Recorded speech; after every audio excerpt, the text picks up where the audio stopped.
നമസ്കാരം. രാവിലെയിലേക്ക് പ്രിയപ്പെട്ട പ്രേക്ഷകർക്ക് ഒരിക്കൽ കൂടി സ്വാഗതം. ഈ മണിക്കൂറിലെ പ്രധാനപ്പെട്ട വാർത്തകളിലേക്കാണ് ഇനി നമ്മൾ പോകുന്നത്. പാകിസ്ഥാനുമായുള്ള നയതന്ത്ര യുദ്ധം ഇന്ത്യ പ്രഖ്യാപിച്ചതിന് പിന്നാലെ സൈനിക നടപടി ഉണ്ടാകുമോ, അതെപ്പോൾ ഉണ്ടാകും എന്ന തരത്തിലുള്ള ചർച്ചകളാണിപ്പോൾ പുരോഗമിക്കുന്നത്. എന്തായാലും നമ്മൾ ഏത് തരത്തിലാണ് തിരിച്ചടിക്കാൻ പോകുന്നത് എന്നത് കാത്തിരുന്ന് തന്നെ കാണണം. ഇന്നലെ പ്രധാനമന്ത്രി നൽകിയ മുന്നറിയിപ്പുണ്ട്. അതായത് ഇന്ത്യയുടെ ആത്മാവിനേറ്റ മുറിവാണ്, ആ മുറിവിന് മറുപടി പറയുക തന്നെ ചെയ്യും എന്ന് ഇന്ത്യ വ്യക്തമാക്കി കഴിഞ്ഞു. പാകിസ്ഥാന്റെ ഭാഗത്തു നിന്ന് ഇപ്പോഴും പ്രകോപനങ്ങൾ തുടരുന്ന സാഹചര്യത്തിൽ എന്താവും തുടർ നടപടികൾ? നമുക്ക് കാത്തിരുന്ന് കാണാം. ആദ്യം തലക്കെട്ടുകൾ നോക്കാം.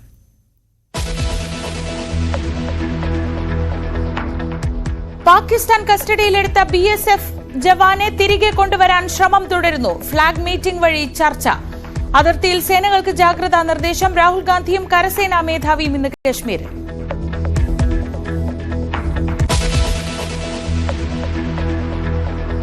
പഹൽഗാം ആക്രമണത്തിൽ 2 ഭീകരരുടെ രേഖാചിത്രം കൂടി പുറത്തുവിട്ടു. 5-ൽ 4 ഭീകരരെയും തിരിച്ചറിഞ്ഞു. പ്രത്യേക അന്വേഷണ സംഘത്തെ നിയോഗിച്ച് ജമ്മുകശ്മീർ പോലീസ്. ഇന്ത്യയും പാകിസ്ഥാനും സംയമനം പാലിക്കണമെന്ന് UN.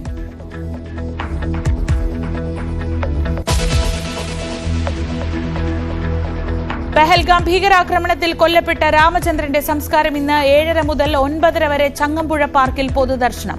12 മണിക്ക് ഇടപ്പള്ളി ശ്മശാനത്തിൽ സംസ്കാരം.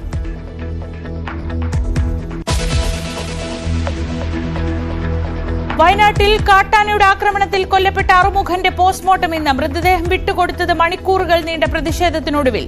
എരുമക്കൊല്ലിയിൽ RRT സംഘത്തെ നിയോഗിക്കും. ഇന്ന് കളക്ടറുടെ നേതൃത്വത്തിൽ യോഗം.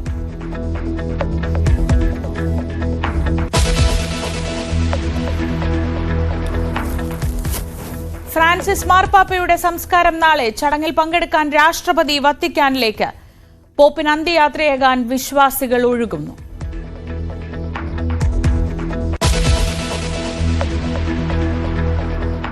IPL-ൽ രാജസ്ഥാന് വീണ്ടും തോൽവി. ബംഗളൂരുവിനോട് തോറ്റത് 11 റൺസിന്. കോഹ്ലിക്ക് അർദ്ധ സെഞ്ചുറി. ഇന്ന് ചെന്നൈ ഹൈദരാബാദ് പോരാട്ടം.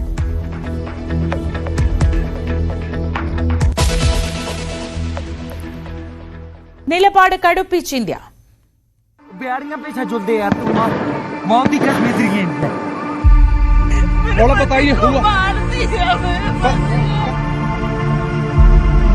हम इंडियन आर्मी है, बैठो. Okay, don't worry. You okay? You need a water, sir?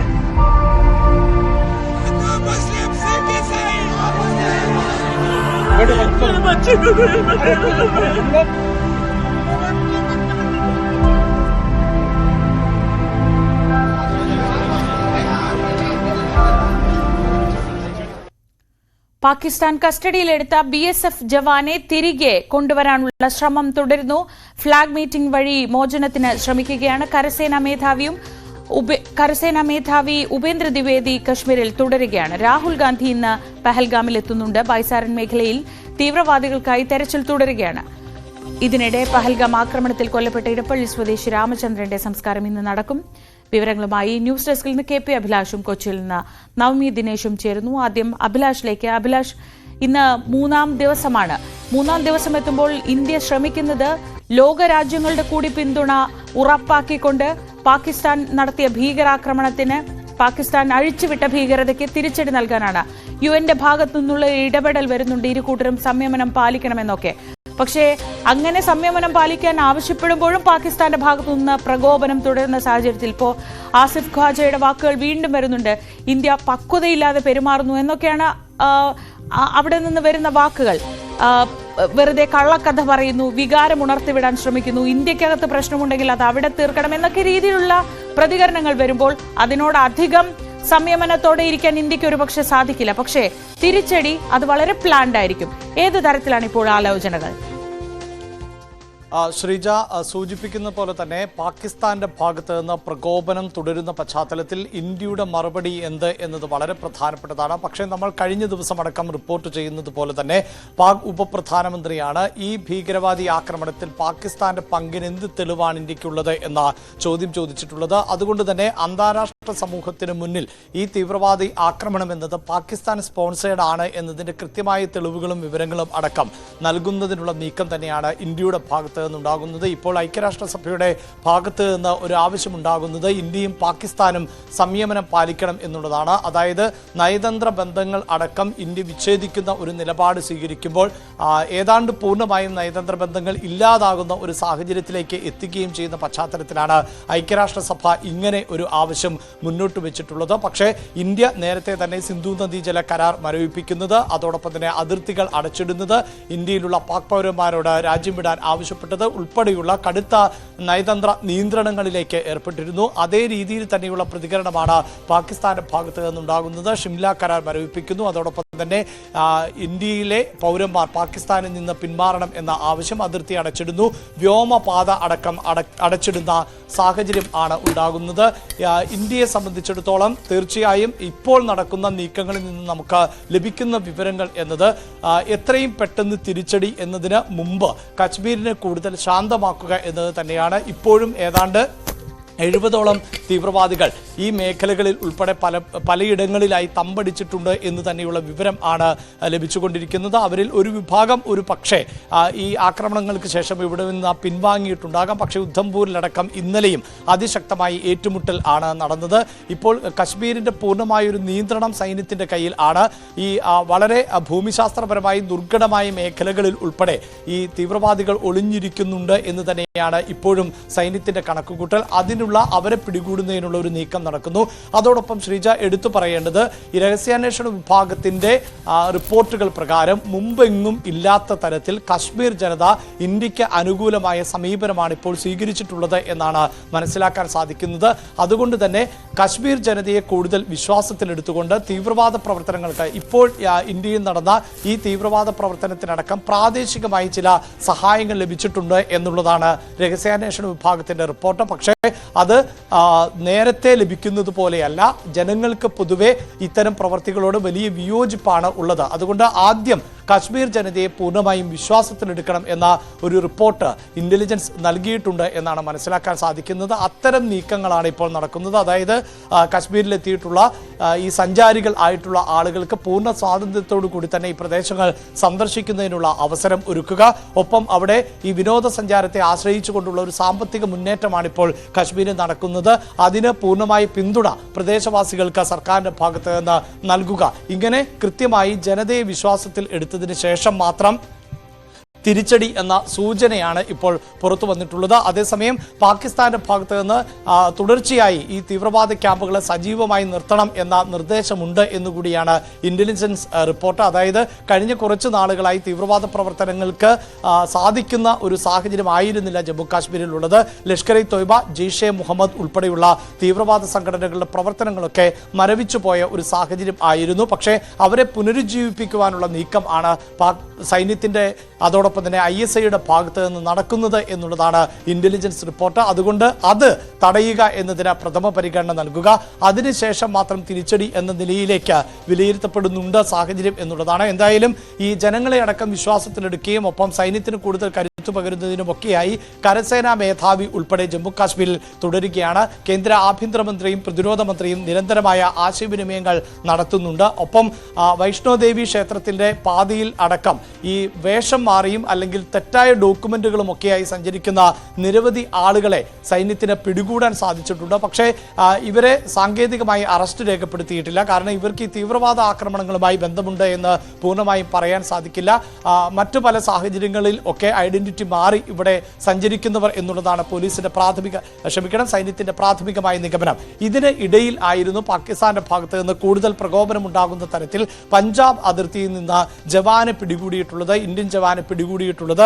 കണ്ണ് മൂടിക്കെട്ടിയ നിലയിൽ ഈ ജവാന്റെ ചിത്രങ്ങൾ അടക്കം പാകിസ്ഥാൻ പുറത്തുപിടിക്കുകയും ചെയ്തിട്ടുണ്ട്. പാകിസ്ഥാൻ അവകാശപ്പെടുന്നത് ഈ പഞ്ചാബിലെ അതിർത്തി മേഖല കടന്നു വന്ന ജവാനെയാണ്, ഇന്ത്യൻ സൈനികനെയാണ് പിടികൂടിയത് എന്നുള്ളതാണ്. പക്ഷേ ഇന്ത്യ ആവർത്തിച്ച് വ്യക്തമാക്കുന്നത് പഞ്ചാബിലെ കാർഷിക മേഖല, അവിടെ അതിർത്തി മേഖലകളിൽ അടക്കം കൃഷി വ്യാപകമാണ്. അവിടെ പാകിസ്ഥാനിലെ കർഷകരും ഇന്ത്യയിലെ കർഷകരുമെല്ലാം ഈ അതിർത്തികൾക്ക് അപ്പുറത്തും ഇപ്പുറത്തും നിന്നുകൊണ്ട് കൃഷി ചെയ്യുന്ന സാഹചര്യം ആണുള്ളത്. ഈ കർഷകർക്ക് സുരക്ഷയൊരുക്കുന്നത് അതാത് രാജ്യങ്ങളുടെ സൈന്യം ആണ്. അങ്ങനെ സുരക്ഷയൊരുക്കുന്ന, കൃത്യമായി കർഷകർക്ക് സുരക്ഷയൊരുക്കുന്ന ഇന്ത്യൻ അതിർത്തിക്ക് ഉള്ളിൽ ഉണ്ടായിരുന്ന സൈനികനെ ആണ് ഈ അതിർത്തി ലംഘിച്ചു, അതിർത്തി കടന്നു വന്നു എന്ന് ആരോപിച്ചുകൊണ്ട് പാക് സൈന്യം പിടികൂടിയിട്ടുള്ളത് എന്നാണ് ഇന്ത്യ പറയുന്നത്. ഈ സൈനികനെ വിട്ടുകിട്ടുന്നതിന് ചെയ്യുന്നതിന് വേണ്ടിയുള്ള ചർച്ചകൾ തുടരുക തന്നെയാണ്. സൈനികനെ വിട്ടു നൽകണം എന്ന് ഇന്ത്യ ആവശ്യപ്പെടുകയും ചെയ്തിട്ടുണ്ട്. ഇതിനിടെ ഇന്ത്യ നയതന്ത്രപരമായി സ്വീകരിച്ചിട്ടുള്ള നിലപാടുകൾ, അതായത് സിന്ധു നദീജല കരാർ മരവിപ്പിച്ച് നിർത്തുന്നത്, ഒപ്പം പാകിസ്ഥാൻ പൗരന്മാർ രാജ്യം വിടണമെന്നത്, നയതന്ത്ര ഉദ്യോഗസ്ഥർക്ക് രാജ്യം വിടുവാനുള്ള സമയം, ഇതൊക്കെ സംബന്ധിച്ച ഔദ്യോഗികമായ വിജ്ഞാപനങ്ങൾ പുറത്തിറക്കി കഴിഞ്ഞിട്ടുണ്ട്. പാകിസ്ഥാൻ ആവർത്തിച്ച് വ്യക്തമാക്കുന്നത് ഇത്തരം സമീപനങ്ങളെ യുദ്ധമായി മാത്രമേ കണക്കാക്കാൻ സാധിക്കുകയുള്ളൂ എന്നാണ്. അപ്പോഴും ഇന്ത്യ നിലപാടിൽ നിന്ന് പിന്നോട്ടില്ല എന്ന് മാത്രവുമല്ല, നിലപാട് കൂടുതൽ കടുപ്പിക്കുകയാണ് എന്ന് വേണം മനസ്സിലാക്കാൻ. ശരി അഭിലാഷ്, ഇപ്പോൾ നമ്മൾ ദൃശ്യങ്ങളിൽ കാണുന്നത് പഹൽഗാം ഭീകരാക്രമണത്തിൽ കൊല്ലപ്പെട്ട ഇടപ്പള്ളി സ്വദേശി എൻ രാമചന്ദ്രൻ്റെ മൃതദേഹം ഇടപ്പള്ളി ചങ്ങമ്പുഴ പാർക്കിലേക്ക് കൊണ്ടുവരുന്നതാണ്. ഇവിടെ പൊതുദർശനത്തിന് സൗകര്യമൊരുക്കിയിട്ടുണ്ട്. 2 മണിക്കൂറോളം ഇവിടെ പൊതുദർശനം ഉണ്ടാകുമെന്നാണ് അറിയുന്നത്.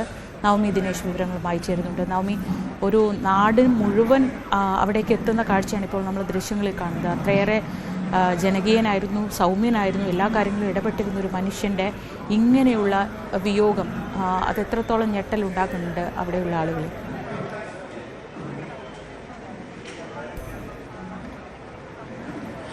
ശ്രീജ, എന്തായാലും രാമചന്ദ്രൻ്റെ മൃതദേഹം ചങ്ങമ്പുഴ പാർക്കിൽ പൊതുദർശനത്തിനായി എത്തിച്ചിട്ടുണ്ട്.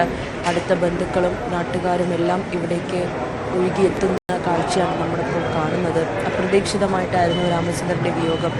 ഒരു സന്തോഷത്തോടെ കുടുംബത്തോടൊപ്പം വിനോദയാത്രയ്ക്ക് പോയതാണ്. പക്ഷേ അവരൊരിക്കലും അറിഞ്ഞില്ല തിരിച്ചുള്ള വരവ് അത് ഇങ്ങനെയായിരിക്കും. ഒരിക്കലും മായാത്ത തീരാ ദുഃഖത്തിലേക്കാണ് ആ കുടുംബം പോകുന്നതെന്ന് ഒരിക്കലും അവർ തിരിച്ചറിഞ്ഞില്ല. ഇന്നലെ രാമചന്ദ്രൻ്റെ മകൾ ഇതെന്താണ് സംഭവിച്ചതെന്നടക്കം മാധ്യമങ്ങളോട് പറയുന്ന ഒരു സാഹചര്യം കൂടി ഉണ്ടായിരുന്നു. എന്തായാലും വലിയ ദുഃഖത്തോടെയാണ് ആ കുടുംബം ഈ വാർത്ത കേട്ടത്. വളരെ ഞെട്ടലായിരുന്നു. പിന്നീട് അവർ ഇതിനോട് എന്താണ് സംഭവിച്ചത് അപ്രതീക്ഷിതമായിട്ടാണ്. അവർ 2 ദിവസം അവർക്ക് വലിയ ബുദ്ധിമുട്ട് തന്നെയായിരുന്നു ഈ ഒരു കാര്യം ഉൾക്കൊള്ളാൻ. കാരണം സന്തോഷത്തോടെ ഒപ്പമുണ്ടായിരുന്ന പിതാവ് ഇല്ല എന്നറിയുമ്പോൾ ഉണ്ടാകുന്ന വേദന അത് എത്രമാത്രമാണ്. നമ്മൾ അന്ന് രാമചന്ദ്രൻ്റെ വീട്ടിൽ പോയപ്പോൾ നാട്ടുകാരും ബന്ധുക്കളുമൊക്കെ ഒറ്റ സ്വരത്തിൽ പറഞ്ഞത് ഒരു കാര്യം മാത്രം: ഇത്രയും സ്നേഹമുള്ള, ഇത്രയും സൗഹൃദത്തോടുകൂടി പെരുമാറുന്ന, നാട്ടിലൊക്കെ വലിയ സജീവമായി നിൽക്കുന്ന ഒരു വ്യക്തി, അയാൾക്ക് ഇങ്ങനെ ഒരു അവസ്ഥ ഉണ്ടാകുമ്പോൾ, അല്ലെങ്കിൽ അയാൾ ഇങ്ങനെ മരിച്ചു എന്ന് കേൾക്കുമ്പോൾ വലിയ ദുഃഖമാണുള്ളത്. ഏറെ ഞെട്ടലോടെ തന്നെയാണ് എല്ലാവരും ഈ വാർത്തയെ കേട്ടതും. ചൊവ്വാഴ്ചയായിരുന്നു രാമചന്ദ്രൻ ഭീകരാക്രമണത്തിൽ മരിക്കുന്നത്. അതിനുശേഷം മൃതദേഹം പിറ്റേ ദിവസം ബുധനാഴ്ച വൈകിട്ടോടുകൂടി തന്നെ കൊച്ചിയിലെത്തിച്ചിരുന്നു. സഹോദരൻ, അമേരിക്കയിലുള്ള സഹോദരനെ കാത്തിരിക്കുകയായിരുന്നു. അത് സഹോദരൻ വന്നതിന് ശേഷം സംസ്കാരമടക്കമുള്ള ചടങ്ങുകളെന്ന് കുടുംബം പറയുന്ന സാഹചര്യമുണ്ടായി. അതിനെ തുടർന്നാണ് മൃതദേഹം എത്തിച്ച ബുധനാഴ്ചയും ഇന്നലെയും ആശുപത്രിയിലെ മോർച്ചറിയിലായിരുന്നു. അതിനുശേഷമാണിപ്പോൾ ചങ്ങമ്പുഴ പാർക്കിൽ പൊതുദർശനത്തിനായി എത്തിച്ചിരിക്കുന്നത്. മേയറടക്കം ഇവിടെ എത്തിയിട്ടുണ്ട്.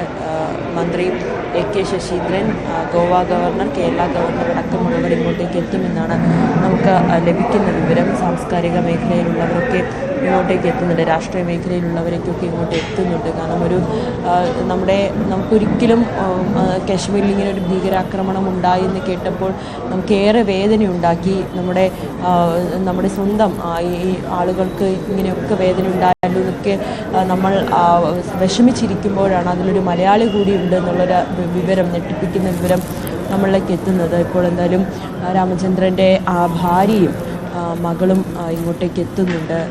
അവരുടെ വേദന അത് ഒരിക്കലും തീരാവേദനയാണ്. മകളും ഭാര്യയുമാണ് ഒപ്പമുള്ളത്. ഭാര്യ ഷീല, മകൾ ആരതി, കുട്ടികൾ, മകൻ എല്ലാവരും ഇവിടെ എത്തിയിട്ടുണ്ട്.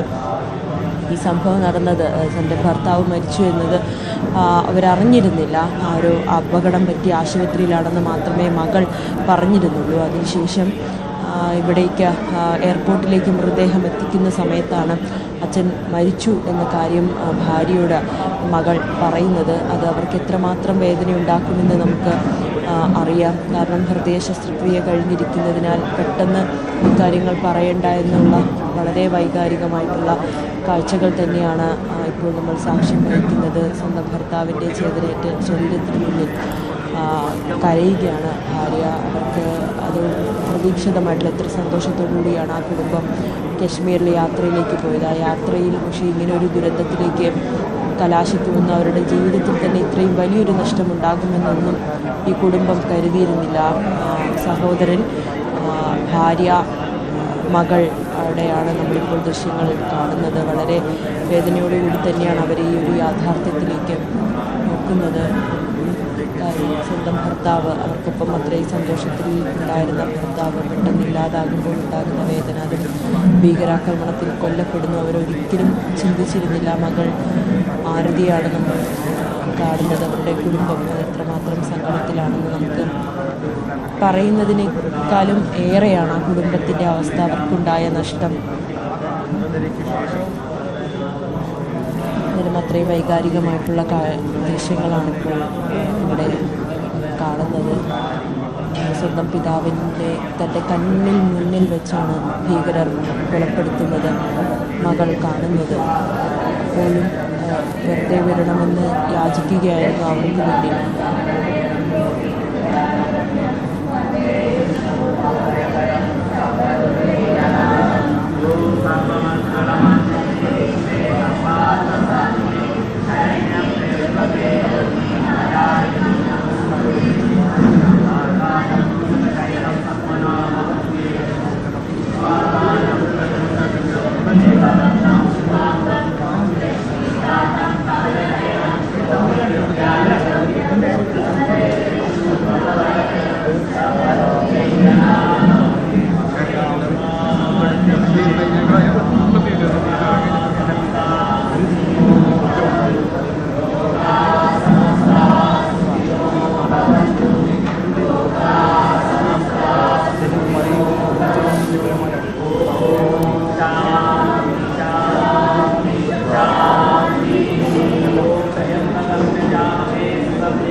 ഏറ്റവും ഹൃദയഭേദകമായ ദൃശ്യങ്ങളാണ് നമ്മൾ കാണുന്നത്.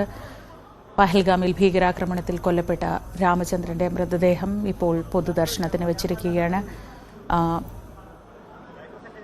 ഇന്നലെ രാവിലെയാണ് മിനിയാന്ന് വൈകിട്ടാണ് മൃതദേഹം കൊച്ചിയിലേക്ക് എത്തിച്ചത്. 7:30 കൊച്ചിയിലേക്ക് മൃതദേഹം എത്തിച്ചിരുന്നു. തുടർന്ന് ആശുപത്രി മോർച്ചറിയിൽ സൂക്ഷിച്ചിരിക്കുകയായിരുന്നു മൃതദേഹം.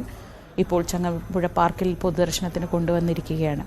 ഏറ്റവും ദുഃഖകരമായൊരു കാര്യം, അദ്ദേഹത്തിൻ്റെ ഭാര്യ ഷീല ഈ വിവരങ്ങളൊന്നും അറിഞ്ഞിരുന്നില്ല. ഇപ്പോഴാണ്, ആ യാത്രയ്ക്ക് ശേഷം ഇപ്പോഴായിരിക്കും ഭർത്താവിൻ്റെ ചേതനയേറ്റ ശരീരം അവർ കാണുന്നത്. നവമി അവിടെ തുടരുന്നുണ്ട്. നവമി, ഇന്നലെ മുഴുവൻ സോഷ്യൽ മീഡിയയിലെ വലിയ പ്രശ്നം ആരതി കരയാത്തതായിരുന്നു. പക്ഷേ നമ്മൾ സ്ത്രീകളെ സംബന്ധിച്ച് നമുക്കറിയാം ഓരോ പ്രതിസന്ധിയിൽ എങ്ങനെയാണ് പെരുമാറുക എന്നതൊക്കെ നമുക്കറിയാവുന്നതാണ്. ആരതി ഒരു ലോകത്തിന് മുഴുവൻ മാതൃകയായിരുന്നു. ആ സമയത്ത് ഏറ്റവും മനസ്സാന്നിധ്യത്തോടെ പെരുമാറി അമ്മയെയും മക്കളെയും സുരക്ഷിതരായി നാട്ടിലെത്തിച്ച് ഇന്നിപ്പോൾ നമ്മൾ കാണുന്നത് തകർന്ന് ബന്ധുക്കളുടെ ചുമലിൽ കിടക്കുന്ന ആരതിയാണ്. ഒരുപക്ഷെ ആരതിയുടെ അമ്മ ഇപ്പോഴാണ് ആരതിയുടെ അച്ഛൻ്റെ മൃതദേഹം ആദ്യമായി കാണുന്നത്. അങ്ങനെ ഇത്രയേറെ ഒരു സന്തോഷത്തോടെ പോയ യാത്ര ഇത്രയേറെ വലിയൊരു ദുരന്തമായി മാറുന്നത് ഒരുപക്ഷെ നമുക്ക് ആലോചിക്കാൻ പോലും പറ്റുന്നതിൻ്റെ അപ്പുറത്താണ്, അല്ലേ?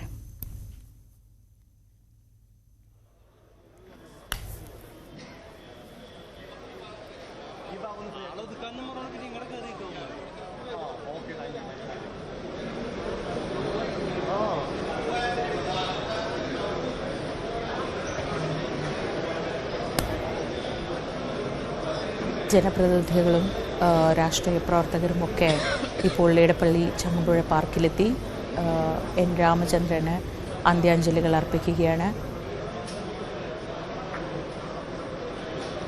അവിടെ ഇടപ്പള്ളി ഭാഗത്ത് ഏറ്റവും ജനകീയനായ ഒരു സാമൂഹ്യ പ്രവർത്തകനും രാഷ്ട്രീയ പ്രവർത്തകനുമൊക്കെയായിരുന്നു അദ്ദേഹം. എല്ലാ കാര്യങ്ങളിലും അദ്ദേഹത്തിൻ്റെ സഹകരണവും സാന്നിധ്യവും എപ്പോഴും ഉണ്ടായിരുന്നു എന്ന് ആദ്യ ദിവസം തന്നെ നമ്മൾ അവിടെ ചെന്നപ്പോൾ എല്ലാവരും പറയുകയുണ്ടായി. അങ്ങനെ വളരെ ജനകീയനായ, സൗമ്യനായ, സഹൃദയനായ ഒരു മനുഷ്യൻ ഇങ്ങനെയൊരു ദുരന്തത്തിൽ തങ്ങളെ വിട്ടുപോയതിൻ്റെ ആ യാഥാർത്ഥ്യം ഉൾക്കൊള്ളാൻ ഇപ്പോഴും പ്രിയപ്പെട്ടവർക്കായിട്ടില്ല എന്നതാണ് യാഥാർത്ഥ്യം. വളരെ സന്തോഷത്തോടെ കശ്മീരിലേക്കൊരു യാത്ര പോയതാണ്. അതും ഭാര്യയും മകളും കൊച്ചുമക്കളുമായി പോയ യാത്ര ഇത്രയേറെ വലിയൊരു ദുരന്തത്തിലേക്ക് ചെന്ന് കലാശിക്കുമെന്ന് ആരാണ് ഓർക്കുക? അങ്ങനെ ഒരു യാത്രയ്ക്കൊടുവിൽ ആ ദുരന്തത്തിൻ്റെ ഞെട്ടലിൽ നിന്ന് വിട്ടുമാറാൻ ഇപ്പോഴും ബന്ധുക്കൾക്കും പ്രിയപ്പെട്ടവർക്കും സുഹൃത്തുക്കൾക്കും ഒന്നും കഴിഞ്ഞിട്ടില്ല. കഴിഞ്ഞ ദിവസങ്ങളിലൊക്കെ നമ്മൾ അവിടെ അദ്ദേഹത്തിൻ്റെ അടുപ്പമുള്ളവരോട് സംസാരിക്കുമ്പോഴൊക്കെ അവരുടെയൊക്കെ മുഖത്ത് കണ്ട ദുഃഖം, അവരുടെ കണ്ണിൽ നിറഞ്ഞ കണ്ണീരെല്ലാം അതിന് തെളിവായിരുന്നു. ഇപ്പോൾ അദ്ദേഹത്തിൻ്റെ പ്രിയപ്പെട്ടവരെല്ലാം നാട്ടിലേക്ക് എത്തിക്കഴിഞ്ഞു. അദ്ദേഹത്തിൻ്റെ സഹോദരൻ അമേരിക്കയിലേക്ക് പോയി ഒരു ദിവസമായിട്ടേ ഉണ്ടായിരുന്നുള്ളൂ. അവിടെ നിന്ന് അവരും കുടുംബവും തിരിച്ചെത്തി. മകൻ എത്തിയിട്ടുണ്ട്.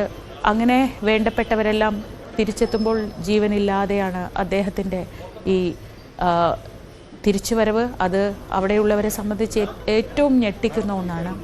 നവമി ദിനേശ് വിവരങ്ങളുമായി. നവമി, ഞാൻ നേരത്തെ ചോദിക്കുകയായിരുന്നു, ആരതി ഇന്നലെ ഏറ്റവും മനസാന്നിധ്യത്തോടെ മാധ്യമങ്ങൾക്ക് മുന്നിൽ സംസാരിച്ചതായിരുന്നു സോഷ്യൽ മീഡിയയിലെ വലിയ കുറ്റങ്ങളിലൊന്ന്. ഇന്നിപ്പോൾ നമ്മൾ ആകട്ടെ ഏറ്റവും ദുർബലയായി പൊട്ടിക്കരയുന്ന അച്ഛൻ്റെ മുഖം അവസാനം കാണുമ്പോൾ വിങ്ങിപ്പൊട്ടുന്ന ആരതിയാണ് ഇന്ന് നമ്മൾ കാണുന്നത്. സോഷ്യൽ മീഡിയയിലുള്ളവർക്കൊക്കെ സമാധാനമായി കാണുമെന്ന് വിചാരിക്കുന്നു. പക്ഷേ ആരതി എന്ന ആ പെൺകുട്ടിയുടെ മനസാന്നിധ്യം, മനോധൈര്യം എന്ന് പറയുന്നത് നമുക്കൊക്കെ എത്രത്തോളം വലിയ മാതൃകയാണ്. ഒരു കുഴപ്പമില്ല.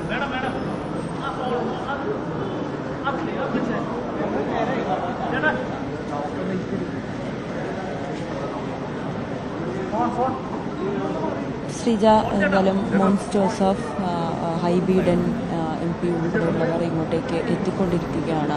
രാഷ്ട്രീയ മേഖലയിലുള്ളവരെല്ലാവരും ഇവിടെ എത്തി അദ്ദേഹത്തിന് അന്തിമോപചാരം അർപ്പിക്കാൻ എത്തിക്കൊണ്ടിരിക്കുകയാണ്. നാട്ടുകാരുമൊക്കെ അദ്ദേഹത്തിനോട് എത്രയും പ്രിയപ്പെട്ടവരെല്ലാവരും ഇങ്ങോട്ടേക്ക് എത്തുകയാണ്.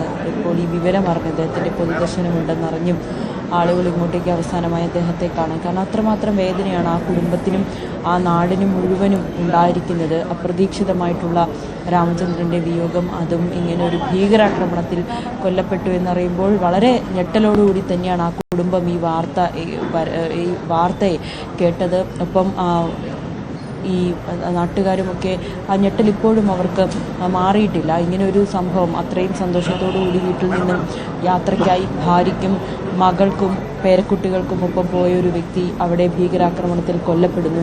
അതും നമ്മൾ ഈ അടുത്ത കാലത്തൊന്നും നമ്മൾ കേൾക്കാത്ത ഒരു സംഭവം തന്നെയായിരുന്നു. കാരണം കാശ്മീരൊക്കെ വലിയ ശാന്തമായിട്ടുള്ളൊരു ഇടമായി മാറിക്കൊണ്ടിരിക്കുകയായിരുന്നു. നിരവധി വിനോദസഞ്ചാരികളാണ് അങ്ങോട്ടേക്ക് ഒഴുകിയെത്തുന്നത്.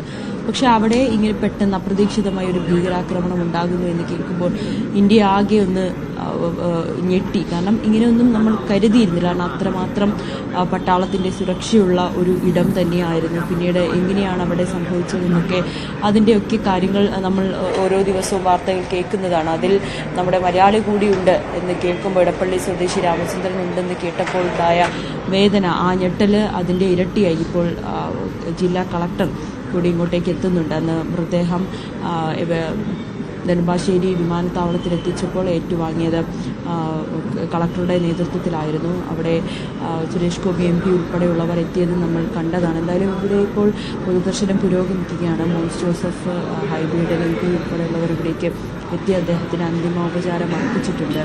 മകളും ഭാര്യയും ഒപ്പം തന്നെയുണ്ട്. വളരെ നിറകണ്ണുകളോടെ പൊട്ടിക്കരഞ്ഞുകൊണ്ടാണ് ഇരുവരും ഇവിടെ ഇരിക്കുന്നത്. കാരണം സന്തോഷത്തോടെ ഒപ്പം ഉണ്ടായിരുന്ന അച്ഛൻ അല്ലെങ്കിൽ ഭർത്താവ് ഇനി അവർക്കൊപ്പം ഉണ്ടാകില്ല എന്ന് പറയുമ്പോഴുണ്ടാകുന്ന വേദന അത് തീരാ നോവായി തന്നെ ഇനി അവരുടെ ജീവിതകാലം മുഴുവനും അത് അവർക്ക് ഒപ്പം തന്നെ ഉണ്ടാകും. മകനുണ്ട്, മരുമകൻ, മറ്റു കുടുംബത്തിലെ അടുത്ത ബന്ധുക്കൾ എല്ലാവരും തന്നെ ഇവിടേക്ക് എത്തിയിട്ടുണ്ട്. അപ്പം ഈ വിവരം അറിഞ്ഞ് ഈ ആളുകൾ ഇങ്ങോട്ടേക്ക് എത്തുകയാണ്. അവസാനമായി രാമചന്ദ്രനെ കാണാൻ അദ്ദേഹത്തിന് പ്രിയപ്പെട്ടവരും അദ്ദേഹത്തെ ഇതുവരെയും കണ്ടിട്ടില്ലാത്തവർ പോലും ഇങ്ങോട്ടേക്ക് എത്തുന്നുണ്ട്. കാരണം അത്രയേറെ ദുഃഖമാണ് ഈ വാർത്ത കേൾക്കുമ്പോൾ നമ്മൾ ഓരോരുത്തർക്കും ഉണ്ടാകുന്നത്. അങ്ങനെ അദ്ദേഹത്തെ കാണാനായി ഇവിടേക്ക് ആളുകൾ ഇങ്ങോട്ട് എത്തിക്കൊണ്ടിരിക്കുകയാണ്. 12 മണി വരെ ആയിരിക്കും, 9:30 വരെ ആയിരിക്കും ഇവിടെ പൊതുദർശനം ഉണ്ടാകുക എന്നാണ് ബന്ധുക്കൾ അറിയിച്ചിരിക്കുന്നത്. അതിനുശേഷം 12 മണിയോടുകൂടിയായിരിക്കും ഇടപ്പള്ളി പൊതുശ്മശാനത്തിൽ സംസ്കാരം ഉണ്ടാകുക. ആ സംസ്കാരത്തിന് മുൻപ് വീട്ടിലെത്തിച്ച് മതാചാരപ്രകാരമുള്ള ചടങ്ങുകൾ പൂർത്തിയാക്കിയ ശേഷമായിരിക്കും സംസ്കാരമടക്കമുള്ള ചടങ്ങുകളിലേക്ക് കടക്കുക എന്നാണ് നമുക്ക് വ്യക്തമാകുന്നത്. പോലീസ് വലിയ രീതിയിലൊരു എല്ലാവർക്കും കാണുന്നതിന് വേണ്ടിയിട്ടുള്ള സൗകര്യവും ഇവിടെ ഏർപ്പെടുത്തുന്നുണ്ട്. പോലീസിൻ്റെ ഒരു നിരീക്ഷണമുണ്ട്. എല്ലാവർക്കും കണ്ട് അന്തിമോപചാരം അർപ്പിക്കാനുള്ള ഒരു സൗകര്യവും ഇവിടെ ഏർപ്പെടുത്തിയിട്ടുണ്ട്. അങ്ങനെ വലിയ ഒരു വിഷമത്തിൽ തന്നെയാണ് എല്ലാവരും. ആ കുടുംബത്തെ സംബന്ധിച്ച് തീരാ നോവാണ്. അപ്രതീക്ഷിതമായിട്ടുള്ള അച്ഛൻ്റെ അല്ലെങ്കിൽ ഭർത്താവിൻ്റെ അവരുടെ സ്വന്തം രാമചന്ദ്രൻ ചേട്ടൻ്റെ ഒരു വിയോഗത്തെ അവർ അത്രയേറെ വിഷമത്തോടുകൂടി തന്നെയാണ് സ്വീകരിക്കുന്നത്. നമ്മളന്ന് വീട്ടിൽ പോയി ബന്ധുക്കളുടെയും നാട്ടുകാരുടെയൊക്കെ പ്രതികരണം എടുക്കുമ്പോൾ തന്നെ അവർ നിറകണ്ണുകളോടുകൂടിയാണ് അദ്ദേഹത്തെ പറ്റി പറയുന്നത്. കാരണം അത്രയേറെ അവരുമായിട്ട് ഒപ്പം ചേർന്ന വൈകുന്നേരങ്ങളിൽ ഈ അമ്പലങ്ങളിൽ ഒത്തുകൂടുകയും കാര്യങ്ങൾ ചർച്ച ചെയ്യുകയും അങ്ങനെ വലിയ ഒരു പൊതുപ്രവർത്തകൻ തന്നെയായിരുന്നു അദ്ദേഹം. അതുകൊണ്ട് തന്നെയാണ് അദ്ദേഹത്തിൻ്റെ വിയോഗത്തെ പോലും അത്രയേറെ വേദനയോടെ ഇവരെല്ലാവരും കേൾക്കുന്നത്. അവരുടെ കണ്ണ് നിറയാത്തവരായിട്ട് ആരും തന്നെ ഉണ്ടായിരുന്നില്ല. അങ്ങനെ രാമചന്ദ്രൻ്റെ വിയോഗത്തെ അത്രയേറെ ദുഃഖത്തോടുകൂടി തന്നെയാണ് ഇവരെല്ലാവരും കേൾക്കുന്നതും ഇവിടേക്ക് എത്തുന്നതും. എന്തായാലും സംസ്കാര അടക്കമുള്ള ചടങ്ങുകൾ ഉച്ചയ്ക്ക് ഇന്ന് 12 മണിയോടുകൂടി തന്നെ ഉണ്ടാകും. സഹോദരൻ വരുന്നതിന് വേണ്ടി കാത്തിരിക്കുകയായിരുന്നു. അദ്ദേഹം അമേരിക്കയിലായിരുന്നു. അന്ന് ഒരേ ദിവസമാണ് ഇവർ യാത്ര ചെയ്തത്. അതായത് ഈ മരിച്ച രാമചന്ദ്രനും കുടുംബവും കാശ്മീരിലേക്ക് പോകുന്ന ദിവസം തന്നെയായിരുന്നു സഹോദരൻ അമേരിക്കയിലേക്കും പോയത്. അവിടെ എത്തിയപ്പോൾ തന്നെയാണ് ഇത്തരത്തിലൊരു മരണവാർത്ത അറിയുന്നത്. ഇപ്പോൾ സഹോദരനെ കാണണം, താൻ വന്നതിന് ശേഷം മാത്രം മതി സംസ്കാരം നടത്താനെന്ന് പറഞ്ഞതിന് പിന്നാലെയാണ് സഹോദരൻ വരുന്നതിന് വേണ്ടി കാത്തിരിക്കുകയും ഇന്ന് വെള്ളിയാഴ്ച സംസ്കാരം നടത്താമെന്നൊരു തീരുമാനത്തിലേക്ക് കുടുംബം എത്തുകയും ചെയ്തിരിക്കുന്നത്. ആ 2 കുട്ടികളുമുണ്ട്, മകളുടെ 2 കുട്ടികൾ. അവരുടെ മുന്നിൽ വെച്ചാണ് സ്വന്തം ഈ അപ്പൂപ്പനെ ഇങ്ങനെ ഭീകരർ വെടിവെച്ച് കൊല്ലുന്നത് അവർ കണ്ടത്. അവർ കരഞ്ഞിട്ടുണ്ടായിരുന്നു. ഇന്നലെ മകൾ ആരതി പറഞ്ഞത് നമ്മൾ കേട്ടതായിരുന്നു. അപ്രതീക്ഷിതമായിട്ട് ഇങ്ങനൊരു വെടിവെച്ച കേൾക്കുന്നു. ആ സമയത്ത് ഞാൻ ഓടി രക്ഷപ്പെടാൻ ശ്രമിച്ചുവെങ്കിലും അത് നടന്നില്ല. പിന്നീട് ഭീകരർ വന്ന് അച്ഛനെ വെടിവെക്കുകയായിരുന്നു. ഞങ്ങൾ കരഞ്ഞു, ഒരുപാട് കരഞ്ഞു, വെറുതെ വരണമെന്ന് കരഞ്ഞു. അച്ഛൻ്റെ മൃതദേഹം കെട്ടിപ്പിടിച്ച് കരയുന്നുണ്ട്. പക്ഷേ തോക്ക് തൻ്റെ തലയിലേക്കും ചൂണ്ടിയത് തന്നെ പേടിപ്പിക്കാനാണോ തന്നെ കൊല്ലാനാണോ എന്നറിയുന്നില്ല. പക്ഷേ 2 കുഞ്ഞുങ്ങൾ കരയുന്നത് കേട്ടാണ് തന്നെ ഭീകരർ വെറുതെ വിട്ടത്.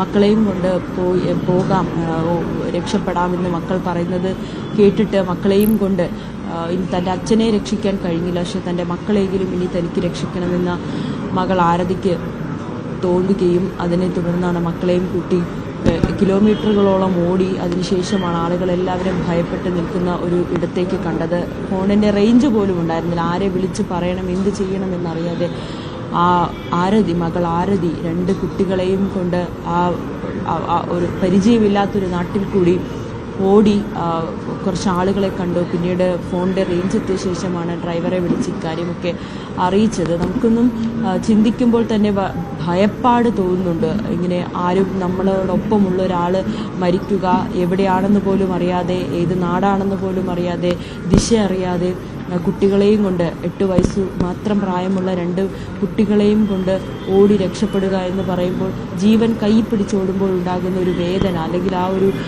ഭയം അതെത്രമാത്രമാണെന്ന് നമുക്ക് ചിന്തിക്കാൻ പോലും കഴിയില്ല. അങ്ങനെ ഓടി രക്ഷപ്പെട്ട് ഈ അച്ഛൻ്റെ മൃതദേഹം നാട്ടിലെത്തിക്കുന്നതിന് വരെയുള്ള എല്ലാ കടമ്പകളും ആ മകൾ ഒറ്റയ്ക്കാണ് കടന്നത്.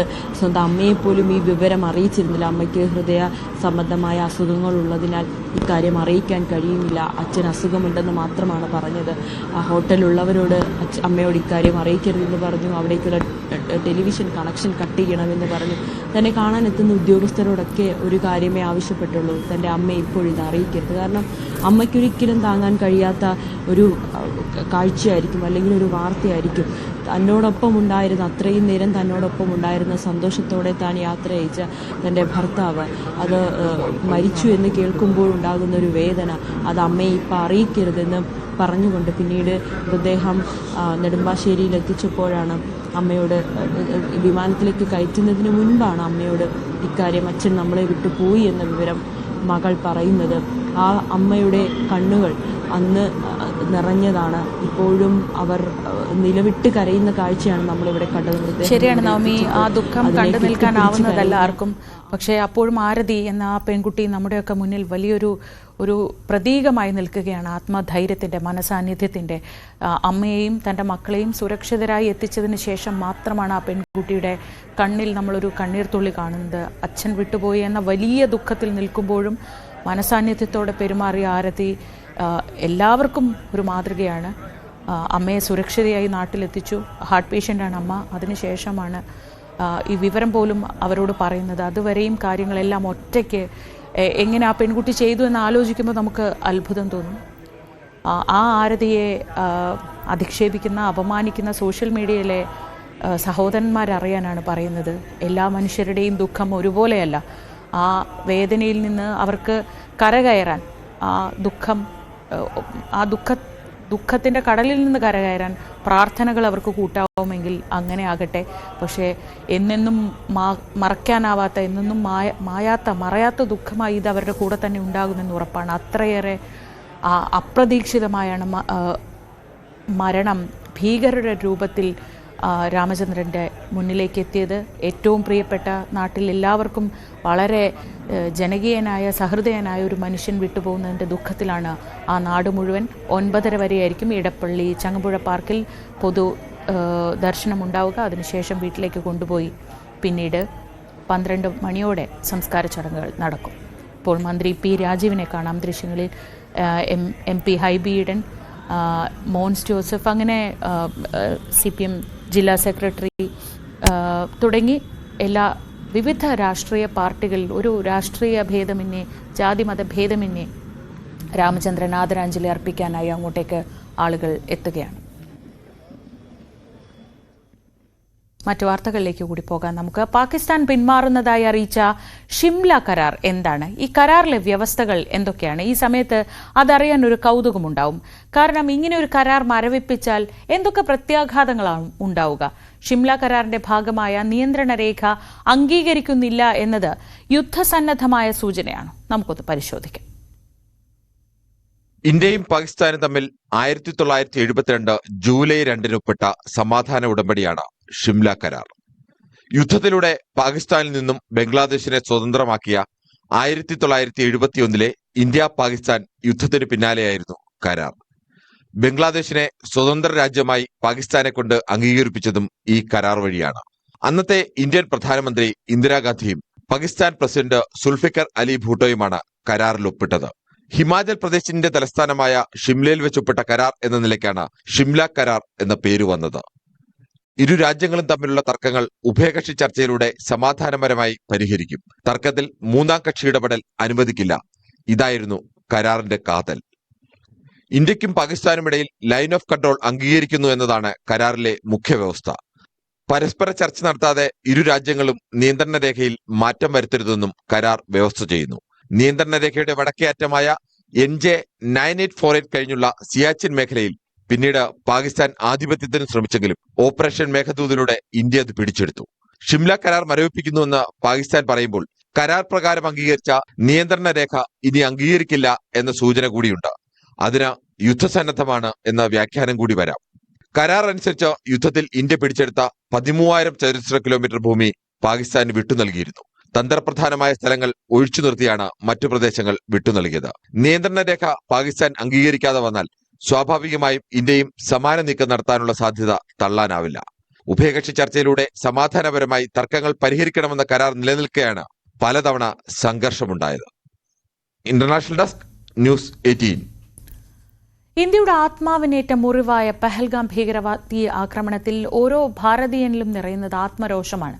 രാജ്യത്തിന്റെ വളർച്ചയും അഖണ്ഡതയും തകർക്കാനുള്ള ഛിദ്രശക്തികളുടെ നീക്കങ്ങളെ എല്ലാ തരത്തിലും തടയണമെന്ന അഭിപ്രായമാണ് ഓരോ പൗരനുമുള്ളത്. തിരുവനന്തപുരത്ത് നിന്ന് VV വിനോദ് തയ്യാറാക്കിയ റിപ്പോർട്ട് കാണാം.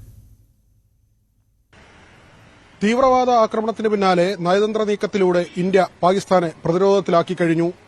ഇനി ആയുധം കൊണ്ടുള്ള ആക്രമണം ഏവരും പ്രതീക്ഷിക്കുന്നുണ്ട്. തിരുവനന്തപുരത്തെ ജനങ്ങൾ ഇക്കാര്യത്തിൽ പ്രതികരിക്കുകയാണ്. തീരെ മനുഷ്യത്വരഹിതമായ ഒരു ആക്രമണമായിരുന്നു നടത്തിയത്.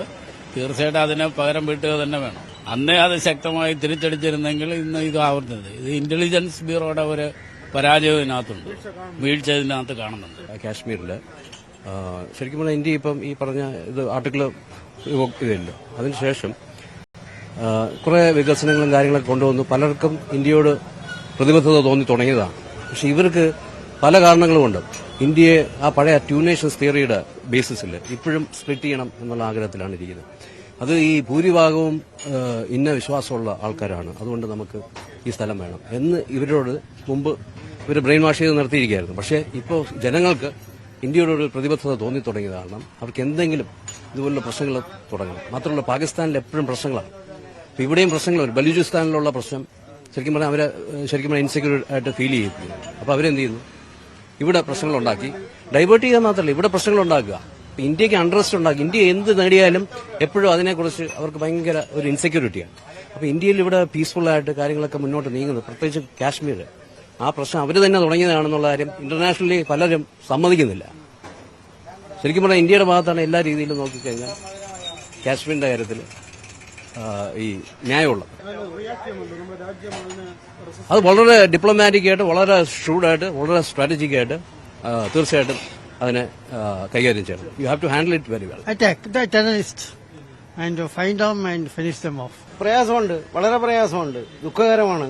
അങ്ങനൊന്നും ചെയ്യാൻ പാടില്ല ഒരിക്കലും. അതിനെ നമ്മൾ പോലീസ് സേനയും മറ്റുള്ളവരും അത് പ്രതികരിക്കണം. അത് അവരുടെ കടമയാണത്. അത് ചെയ്യണം അവര്. അതെ, ചെയ്യുന്നു, വിശ്വസിക്കുന്നു. അതിന് വേണ്ട തിരിച്ചടി നൽകണമെന്ന് എന്റെ അഭിപ്രായം. ആയുധം കൊണ്ടാണ്, ആയുധം കൊണ്ട് ഇതിനെ നേരിടണം. നയതന്ത്രപരമായിട്ടാണെങ്കിൽ അങ്ങനെ. ഇന്ത്യ വളരുന്നത് കണ്ടിട്ട് അടുത്ത രാജ്യമായ പാകിസ്ഥാനും തീവ്രവാദികൾക്കും അത് അസൂയ തോന്നുന്നു. അതിനെ തകർക്കാൻ വേണ്ടി ഇവിടെ സമാധാനമായിട്ട് ജീവിക്കുന്ന ആളുകളെ അത് തകർക്കാൻ വേണ്ടിയിട്ടാണ് നമ്മുടെ AK ആന്റണി പറഞ്ഞതുപോലെ അത് തകർക്കാൻ വേണ്ടിയിട്ടാണ് അവരിത് ചെയ്തത്. എന്തായാലും പാവമാണ്. നമ്മളെ മലയാളി ഉൾപ്പെടെ അതിൽ പെട്ടു. അതെന്തായാലും പാവമാണ്, കഷ്ടമാണ്. പിന്നെ ഗവൺമെന്റ് മരിച്ചവർക്ക് എന്തെങ്കിലും ധനസഹായം ചെയ്യണം. മാത്രമല്ല ഇനി ഇതിൽ മേലിൽ ആവർത്തിക്കാതിരിക്കാൻ വേണ്ടിയിട്ട് ഉള്ള നടപടി ഗവൺമെന്റ് സ്വീകരിക്കും, ഉണ്ടാവും. ഇന്ത്യയുടെ ഇന്നത്തെ എല്ലായിടത്തും സാമ്പത്തിക മാന്ദ്യം ഉണ്ടായിട്ടും ഇന്ത്യ അതിലൊക്കെ പിടിച്ചു നിൽക്കുന്നു. അതിനൊക്കെ ഒരു പോരായ്മ ഉണ്ടാക്കണമെങ്കിൽ ഇങ്ങനെ ചില വേലകൾ ചെയ്താലേ ഇന്ത്യ പരാജയപ്പെടുമെന്നാണ് അവരുടെ ധാരണ. ഇന്ത്യ പരാജയപ്പെടില്ല. ഇന്ത്യയുടെ ജനം ഇന്ത്യക്ക് വേണ്ടിയുണ്ട്. അതുകൊണ്ട് ഇന്ത്യ പരാജയപ്പെടില്ല. ഈ പരാജയപ്പെടുത്താൻ ശ്രമിക്കുന്നവരെ പരാജയപ്പെടും.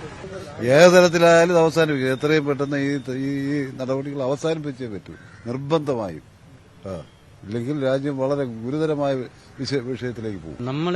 നമ്മുടെ നയതന്ത്രം പണ്ടേ സോഫ്റ്റ് കോർണറാണ്. പാകിസ്ഥാന് നമ്മൾ ഇതെല്ലാം പറഞ്ഞാലും പാകിസ്ഥാന് വെള്ളം കൊടുക്കേണ്ടത് വെള്ളവും കൊടുക്കും, അവർക്ക് ആഹാര സാധനം കൊടുക്കേണ്ട അതും നമ്മൾ അയച്ചു കൊടുക്കും. ആദ്യം വേണ്ടുന്നത് പാമ്പിന് പാല് കൊടുക്കരുതെന്ന് പറയുന്ന പോലെ ഇതാദ്യം കട്ട് ചെയ്ത് കഴിഞ്ഞാൽ തന്നെ പകുതി പ്രശ്നം നമുക്ക് മാറും. കാരണം നമ്മുടെ അന്നം വാങ്ങിച്ച് കഴിച്ചിട്ട് നമുക്ക് തന്നെ പണി വരുന്ന രീതിയാണ് അവരുടേത്. ഒരു യുദ്ധം അനിവാര്യമാണ്. നമുക്ക് ഉടൻ തന്നെ പാകിസ്ഥാനിൽ കയറി ബാലക്കോട്ടൊക്കെ ആക്രമിച്ച പോലെ അതിനേക്കാളും ശക്തമായ ഒരു ആക്രമണം കയറി അടിക്കുക തന്നെയാണ് നമ്മളെപ്പോലുള്ള ജനങ്ങളുടെ യുവാക്കളുടെ ആവശ്യം എന്ന് വെച്ചാൽ തിരിച്ച് നല്ലൊരു ആക്രമണം അവിടെ നടത്തുക. ആക്രമിക്കുക, പ്രതിരോധമില്ല. ഇനി പ്രതിരോധത്തിന്റെ ആവശ്യമില്ല. ഇന്ത്യയെ പോലൊരു രാജ്യം പ്രതിരോധിക്കുന്ന വെച്ചാൽ നാണക്കേടാണ്. ശക്തമായുള്ള ഒരു തിരിച്ചടി തന്നെയാണ് വേണ്ടത്. ഇത് തന്നെയാണ്. അതെ തീർച്ചയായിട്ടും. അതെ അവരൊന്നും വിചാരിക്കാത്ത കാര്യങ്ങളാണ് അപ്രതീക്ഷിതമായിട്ടുണ്ടാകുന്നത്. അതിന് ശക്തമായിട്ടുള്ള തിരിച്ചടി തന്നെയാണ് വേണ്ടത്. മറ്റു വാർത്തകളിലേക്ക് വരാം, ഇടവേളയ്ക്ക്. വയനാട്ടിൽ വീണ്ടും കാട്ടാന ആക്രമണം. കൊല്ലപ്പെട്ട അറുമുഖന്റെ പോസ്റ്റ്മോർട്ടം ഇന്ന് നടക്കും. ഇന്നലെ രാത്രിയാണ് പൂളക്കൊല്ലി സ്വദേശി അറുമുഖൻ കാട്ടാനയുടെ ആക്രമണത്തിൽ കൊല്ലപ്പെട്ടത്. നാട്ടുകാരുടെ പ്രതിഷേധത്തിനൊടുവിലാണ് മൃതദേഹം വിട്ടുകൊടുത്തത്. സംഭവത്തിൽ ഇന്ന് കളക്ടറുടെ നേതൃത്വത്തിൽ ഉന്നതതല യോഗം ചേരും. വിവരങ്ങളുമായി ഐഷത്തുൽ ഷംന. സ്ഥിരമായി കാട്ടാന സാന്നിധ്യമുള്ള ഒരു മേഖലയിൽ വീണ്ടും ഒരു അപകടമുണ്ടാകുമ്പോൾ നാട്ടുകാരുടെ പ്രതിഷേധം സ്വാഭാവികമാണ്. ഇന്നിപ്പോൾ പോസ്റ്റ്മോർട്ടം അടക്കം നടക്കുമല്ലോ. എന്താണ് ഇപ്പോഴത്തെ ഏറ്റവും പുതിയ വിവരങ്ങൾ? ശ്രീജ, ഇന്നലെ വലിയ രീതിയിലുള്ള പ്രതിഷേധമാണ് നാട്ടുകാരുടെ ഭാഗത്തു നിന്നുണ്ടായത്. കാരണം ഇതേ ആന തന്നെ നേരത്തെ 5 പേരെ ആക്രമിച്ചിട്ടുണ്ടെന്നാണ് നാട്ടുകാർ പറയുന്നത്. മാത്രവുമല്ല, ഈ മേഖലയിൽ ഫെൻസിംഗ് അടക്കമുള്ള ഒരു സുരക്ഷയോ ഒന്നുമില്ല. നാട്ടുകാർക്ക് ഒരു ജാഗ്രതാ നിർദ്ദേശം പോലും നൽകിയിരുന്നില്ല. ഇത് കൃത്യമായി അധികൃതരുടെ ഭാഗത്തു നിന്നും വന്ന ഒരു വീഴ്ചയാണ്. മാത്രവുമല്ല, കഴിഞ്ഞ 2 മാസത്തിനിടെ 3 പേരുടെ ജീവനാണ് കാട്ടാന ആക്രമണത്തിൽ വയനാട്ടിൽ മാത്രം പൊലിഞ്ഞത്. ഇതെല്ലാം ചൂണ്ടിക്കാട്ടി സംഭവത്തിൽ ശാശ്വത പരിഹാരം വേണം, ഈ കാട്ടാനയെ ജനവാസ മേഖലയിൽ നിന്നും തുരത്തണമെന്നൊക്കെ ആവശ്യപ്പെട്ടുകൊണ്ട് വലിയ രീതിയിലുള്ള പ്രതിഷേധമാണ് നടന്നത്. ഒപ്പം തന്നെ ഈ കൊല്ലപ്പെട്ട അറുമുഖന്റെ മൃതദേഹം ഈ മേഖലയിൽ നിന്നും കൊണ്ടുപോവാൻ സമ്മതിക്കാതെ, ഈ തങ്ങൾക്ക് മറുപടി ലഭിക്കും വരെ മൃതദേഹം കൊണ്ടുപോവാൻ സമ്മതിക്കില്ലെന്ന് വലിയ രീതിയിലുള്ള നിലപാടായിരുന്നു. പക്ഷെ പിന്നീട് DFOയുടെ അടക്കം നേതൃത്വത്തിൽ സംസാരിച്ച് നാട്ടുകാരെ ഒന്ന് മയപ്പെടുത്തിയതിനു ശേഷമാണ് ഇന്നലെ മൃതദേഹം കൊണ്ടുപോയത്. അതുകൊണ്ട് തന്നെ ഇന്ന് കളക്ടറുടെ നേതൃത്വത്തിൽ ഉന്നതതല യോഗം ചേരും. ഇതിൽ ശാശ്വതമായ ഒരു പരിഹാരം കണ്ടെത്തും. ജനങ്ങളുടെ ജീവന സുരക്ഷ ഉറപ്പാക്കുന്ന തരത്തിലുള്ള ഒരു ചർച്ചയായിരിക്കും നടക്കുക എന്നാണ് മനസ്സിലാക്കാൻ സാധിക്കുന്നത്. ഇതിൽ തന്നെ പോസ്റ്റ്മോർട്ടം നടപടികൾ ഇന്ന് നടക്കുമെന്നാണ് മനസ്സിലാക്കുന്നത്. പക്ഷെ അതേസമയം അതിന് മുന്നോടിയായി തങ്ങൾക്ക് കൃത്യമായ മറുപടി ഈ സംഭവത്തിൽ ലഭിച്ചിട്ടില്ലെങ്കിൽ തുടർ നടപടികൾക്ക് സമ്മതിക്കില്ല എന്നുകൂടി ഇന്നലെ നാട്ടുകാർ അറിയിച്ചിട്ടുണ്ട്. ഇതുവരെ സംസ്ഥാനത്ത് 15ഓളം പേരാണ് ഈ വർഷം മാത്രം കാട്ടാന ആക്രമണത്തിൽ കൊല്ലപ്പെട്ടത്. അതിൽ തന്നെ വയനാട്ടിൽ 3ാമത്തെ ആളാണ് എന്നതുകൂടിയാണ് ഏറ്റവും പ്രധാനപ്പെട്ടത്. ഈ മേഖല സ്ഥിരമായി കാട്ടാന ആക്രമണമുള്ള, കാട്ടാന ഇറങ്ങുന്ന ഒരു മേഖലയാണ്. ഇന്നലെ രാത്രി 9 മണിയോടുകൂടി ഈ മേഖലയിലെ തേയിലത്തോട്ടത്തിൽ നിന്നും ഈ ആന അറുമുഖന്റെ നേരെ കുതിച്ചു വരികയായിരുന്നു. സംഭവ സ്ഥലത്ത് തന്നെ അറുമുഖൻ ഇന്നലെ കൊല്ലപ്പെടുകയും ചെയ്തു. എന്തായാലും ഈ ഉന്നതതല യോഗം അത് ജനങ്ങൾ, നാട്ടുകാർ ഏറെ പ്രതീക്ഷയോടെ തന്നെയാണ് കാണുന്നത്. ശ്രീജ, ഷംനയാണ് വിവരങ്ങൾ നൽകിയത്. മുതലപ്പുഴയിൽ ഇന്ന് ഡ്രഡ്ജർ എത്തും. കണ്ണൂരിൽ നിന്നുള്ള ഡ്രഡ്ജർ എത്തുന്നതോടെ അഴിമുഖത്തെ മണൽ നീക്കം വേഗത്തിലാകും. ഡ്രഡ്ജറിന് കടന്നു വരാൻ കഴിയുന്ന വിധത്തിൽ അഴിമുഖത്ത് നിന്നുള്ള മണൽ നീക്കം ചെയ്തിട്ടുണ്ട്. വി വിനോദ് വിവരങ്ങളുമായി. വിനോദ്, വലിയ പ്രതിഷേധമുണ്ടായിരുന്നു. പൂർണ്ണമായും മണൽ നീക്കുന്നതുവരെ സമരം തുടരാൻ തന്നെയായിരുന്നു പ്രതിഷേധക്കാർ തീരുമാനിച്ചത്. ഈ ഡ്രഡ്ജർ എത്തുന്നതോടെ ഇവിടുത്തെ ഒരു പ്രശ്നത്തിനൊരു ശാശ്വത പരിഹാരം ഉണ്ടാവുമോ?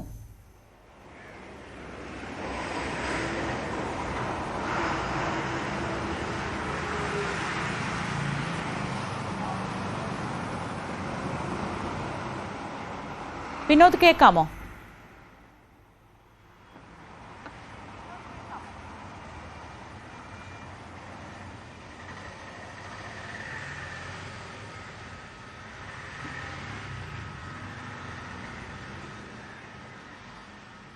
വിനോദുമായി ചെറിയൊരു സാങ്കേതിക തടസ്സമുണ്ട്. വിനോദുമായി സംസാരിക്കുന്നതിൽ വളരെ പെട്ടെന്ന് വിനോദിലേക്ക് മടങ്ങിയെത്താം. മറ്റു വാർത്തകളിലേക്ക്. ഫ്രാൻസിസ് മാർപ്പാപ്പയുടെ സംസ്കാര ശുശ്രൂഷകൾ നാളെ നടക്കും. ഇന്ത്യൻ സമയം ഉച്ചയ്ക്ക് 1:30 ചടങ്ങുകൾ. വത്തിക്കാനിലെ സെയിന്റ് പീറ്റേഴ്സ് ബസിലിക്കയിൽ പാപ്പയുടെ പൊതുദർശനം തുടരുകയാണ്. വിവിധ രാജ്യങ്ങളിൽ നിന്ന് നിരവധി പേരാണ് 1 ലക്ഷത്തോളം പേർ ഇതുവരെ പാപ്പയ്ക്ക് അന്തിമോപചാരം അർപ്പിക്കാനെത്തി. സംസ്കാര ചടങ്ങിൽ ഇന്ത്യയുടെ പ്രതിനിധിയായി രാഷ്ട്രപതി ദ്രൗപദി മുർമു പങ്കെടുക്കും.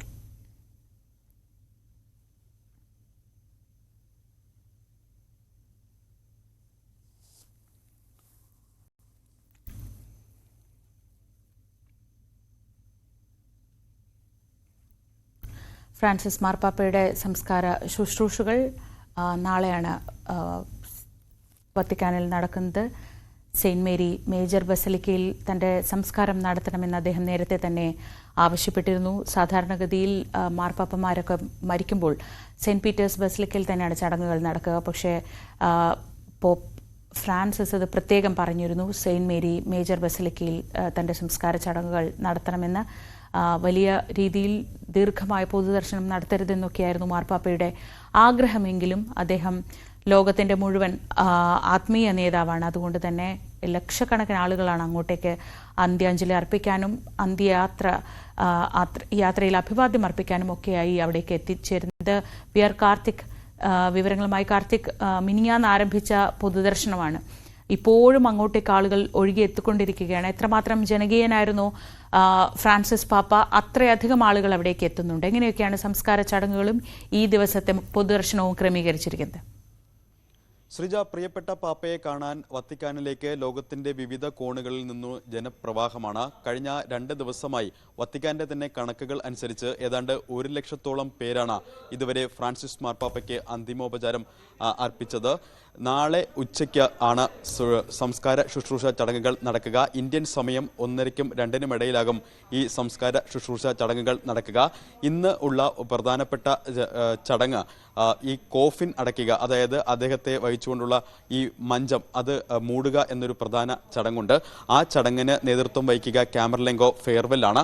അദ്ദേഹത്തിന്റെ നേതൃത്വത്തിൽ കർദിനാൾമാർ ആ ചടങ്ങ് നടത്തിയാൽ പിന്നെ പാപ്പയുടെ മുഖം കാണാനാകില്ല. വത്തിക്കാന്റെ പ്രാദേശിക സമയം 8 മണിയോടുകൂടിയാണ് ആ ചടങ്ങ് നടക്കുക. കോഫിൻ മൂടുന്നതിന് മുൻപ് അദ്ദേഹത്തിന്റെ ജീവിതരേഖ, അതോടൊപ്പം തന്നെ അധികാര ചിഹ്നം അതടക്കമുള്ള കാര്യങ്ങൾ ആ കോഫിനിൽ നിക്ഷേപിക്കുന്ന ഒരു ചടങ്ങ് കൂടിയുണ്ട്. അത്തരത്തിൽ ഇന്ന് നടക്കുന്ന സുപ്രധാന ചടങ്ങ് അതാണ്. നാളെയാണ് ശുശ്രൂഷ ചടങ്ങുകൾ നടക്കുക. ലോകത്തെ വിവിധ നേതാക്കളെ ഈ ഫ്രാൻസിസ് മാർപ്പാപ്പയുടെ അന്തിമോപചാര കർമ്മങ്ങൾ അവിടെ നടക്കുമ്പോൾ അവരുടെ സാന്നിധ്യം ഉണ്ടാകും എന്നതാണ് ഏറ്റവും ശ്രദ്ധേയം. ഇന്ത്യയിൽ നിന്ന് രാഷ്ട്രപതി ദ്രൗപദി മുർമുവാണ് റോമിലേക്ക് എത്തുന്നത്. രാഷ്ട്രപതി ദ്രൗപദി മുർമു ഇന്ന് മാർപ്പാപ്പയ്ക്ക് അന്തിമോപചാരം അർപ്പിക്കും. അതോടൊപ്പം തന്നെ US president Donald Trump, UK പ്രധാനമന്ത്രി Keir Starmer, French president Emmanuel Macron അടക്കമുള്ള പ്രമുഖരെ നാളെ അവിടെ പ്രതീക്ഷിക്കുന്നുമുണ്ട്. അവർ എത്തുമെന്ന് ഏതാണ്ട് സ്ഥിരീകരിച്ചിട്ടുമുണ്ട്. സെലൻസ്കി അടക്കമുള്ളവരുടെ സാന്നിധ്യത്തിൽ ആവും ഈ സംസ്കാര ചടങ്ങുകൾ എന്നതും ശ്രദ്ധേയമാണ്. എന്തായാലും പ്രിയപ്പെട്ട പാപ്പയെ അവസാനം നോക്ക് കാണാൻ വത്തിക്കാനിലെ സെന്റ് പീറ്റേഴ്സ് ബസിലിക്കയിലേക്ക് രാത്രിയും ജനപ്രവാഹമാണ്. സാധാരണഗതിയിൽ രാത്രിയിൽ അവിടുത്തെ വാതിലുകൾ അടയ്ക്കുന്ന പതിവുണ്ട്. പക്ഷേ ഈ തിരക്ക് കണക്കിലെടുത്ത് വത്തിക്കാന്റെ പ്രാദേശിക സമയം പുലർച്ചെ 5:30 വരെ ഈ പൊതുദർശനം നീണ്ടു. അതിനുശേഷം 1.5 മണിക്കൂർ ഇടവേളയ്ക്ക് ശേഷം വീണ്ടും പൊതുദർശനം തുടരുകയുമാണ്. പ്രിയപ്പെട്ട പാപ്പയ്ക്ക് അന്തിമോപചാരം അർപ്പിക്കാൻ വിവിധ കോണുകളിൽ നിന്ന് ലക്ഷങ്ങളാണ് ഇതിനോടകം അവിടേക്ക് എത്തിയത് എന്നതും ശ്രദ്ധേയം.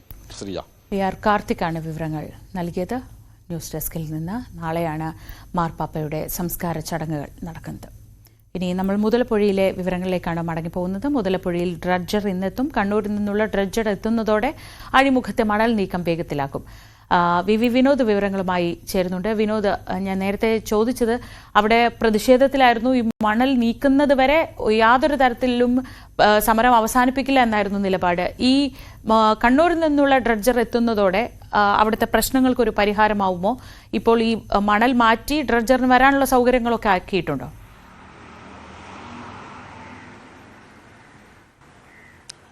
ശ്രീജ, ഇപ്പോൾ തീരത്തേക്ക് എത്തിയിട്ടുണ്ട് ഡ്രഡ്ജർ. 3 ദിവസം മുൻപ് കണ്ണൂരിൽ നിന്ന് യാത്ര തുടങ്ങിയതാണ്. ഒരു ബോട്ടിന്റെ സഹായത്തോട് കെട്ടിവലിച്ച് കൊണ്ടുവരുന്ന രീതിയായിരുന്നു. ഇന്ന് മറ്റൊരു ബോട്ട് കൂടി ഉപയോഗിച്ചായിരിക്കും കരയിലേക്ക് കൊണ്ടുവരുന്നത്. പൂർണ്ണമായും മണലിലേക്ക് കയറ്റും. അതിനുശേഷം ഈ കായലും കടലുമായി ചേരുന്ന ഭാഗത്ത് കായലിന്റെ ഇടമുണ്ട്, കായൽ വന്ന് അവസാനിച്ച് നിൽക്കുന്ന ഭാഗമുണ്ട്. അവിടേക്ക് കൊണ്ടുപോയായിരിക്കും ഈ മണ്ണ് പൂർണ്ണമായും നീക്കം ചെയ്യാനുള്ള നടപടികൾ. നേരത്തെ JCBയുടെയും ഹിറ്റാച്ചിയുടെയും സഹായത്തോടെ നേരത്തെ തന്നെ ഇവിടെ ഈ മണ്ണ് മാറ്റുന്നതിനുള്ള നടപടികൾ ആരംഭിച്ചിരുന്നു. ഏതാണ്ട് 130 മീറ്റർ നീളത്തിലാണ് കടലിനും കായലിനും ഇടയ്ക്ക് മണ്ണടിഞ്ഞത്. അതുകൊണ്ട് തന്നെ മത്സ്യബന്ധന വള്ളങ്ങൾക്കോ മറ്റ് ചെറു ബോട്ടുകൾക്കോ ഒന്നും തന്നെ സുഗമമായി കടലിലേക്ക് പോകാൻ കഴിയുന്ന സാഹചര്യമായിരുന്നില്ല. ട്രാക്ടറിൽ കെട്ടിവലിച്ച് വള്ളങ്ങൾ കൊണ്ടുപോകുന്ന നിലയിലാണ് ഇപ്പോൾ മത്സ്യബന്ധനം നടത്തുന്നത്.